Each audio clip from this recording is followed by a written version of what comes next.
कानपुर नगर की गोविंद नगर से सम्राट विकास और किदवई नगर से ममता तिवारी चुनाव लड़ेंगी।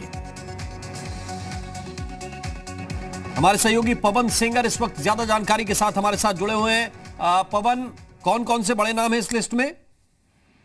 देखिए, अभी तक समाजवादी पार्टी ने कुल 198 यानी 198 प्रत्याशियों की सूची जारी कर दी। पहली जो सूची थी आधिकारिक तौर पे उसमें 159, अब 39 प्रत्याशियों की सूची जारी की है।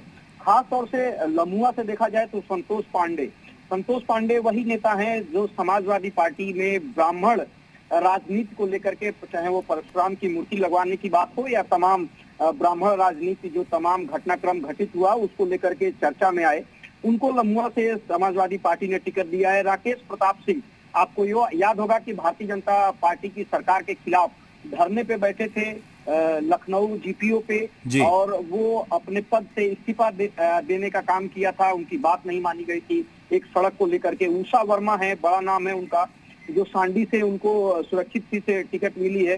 उसके अलावा कई ऐसे सारे नाम हैं। अमित गौरव टीटू मरहरा है, जहां से उनको टिकट देने का काम समाजवादी पार्टी ने किया है। इसी तरीके से कुल जो है आज 39 प्रत्याशियों की आधिकारिक सूची जारी की, जिसमें खुद इटावा है जहां से लगातार उनको टिकट मिलता रहा है। जो सर्वेश शाक्य हैं उनको टिकट देने का काम समाजवादी पार्टी ने किया है। गोविंद नगर से सम्राट विकास है, उनको टिकट देने का काम किया है।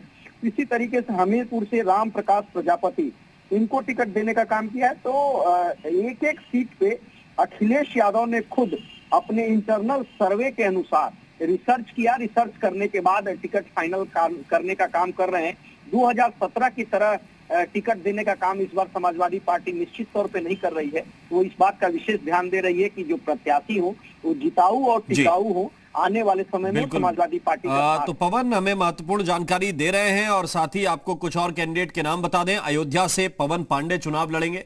पवन पांडे वहां से लगातार सक्रिय रहे हैं। मिल्कीपुर सीट से, यह भी अयोध्या की सीट है, यहां से अवधेश प्रसाद चुनाव लड़ेंगे। इसके अलावा बहराइच की नानपारा सीट से माधुरी वर्मा को टिकट मिला है। बहराइच से यासिर शाह चुनाव लड़ेंगे। गोंडा से सूरज सिंह को टिकट मिला है, और गोंडा की कटरा बाजार से बैजनाथ दुबे और कर्नलगंज से योगेश प्रताप सिंह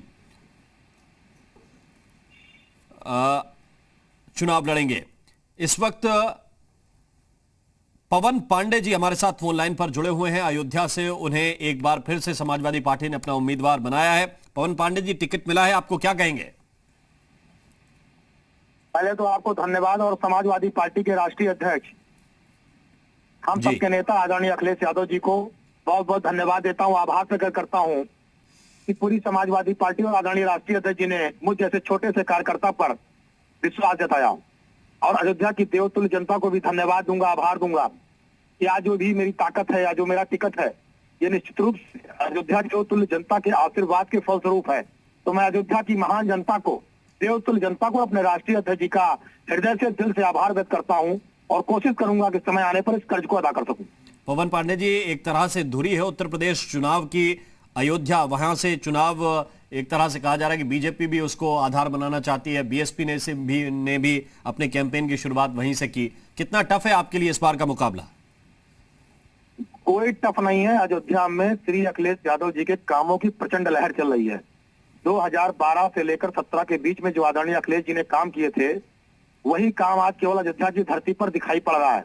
पूरे 17 से 22 5 वर्षों में योगी आदित्यनाथ की सरकार ने और योगी आदित्यनाथ ने, उनके अधिकारियों ने केवल अयोध्या को ठगा और लूटा है, छला है। व्यापारियों के घरों पर बुलडोजर चलाए, दुकानों पर बुलडोजर चलाया, ब्राह्मण और बैकवर्ड समाज की जमीनों को जबरदस्ती लिखाया, अपमानित किया गया, और सारे तबके को ठगा और छला गया। तो आज पूरी अयोध्या इस बात के लिए बहुत आतुर है कि कितनी जल्दी चुनाव हो जाए और साइकिल का बटन दबाकर श्री अखिलेश यादव को इस प्रदेश का मुख्यमंत्री बना दे और इस जुल्मी अत्याचारी सरकार को हटा दे।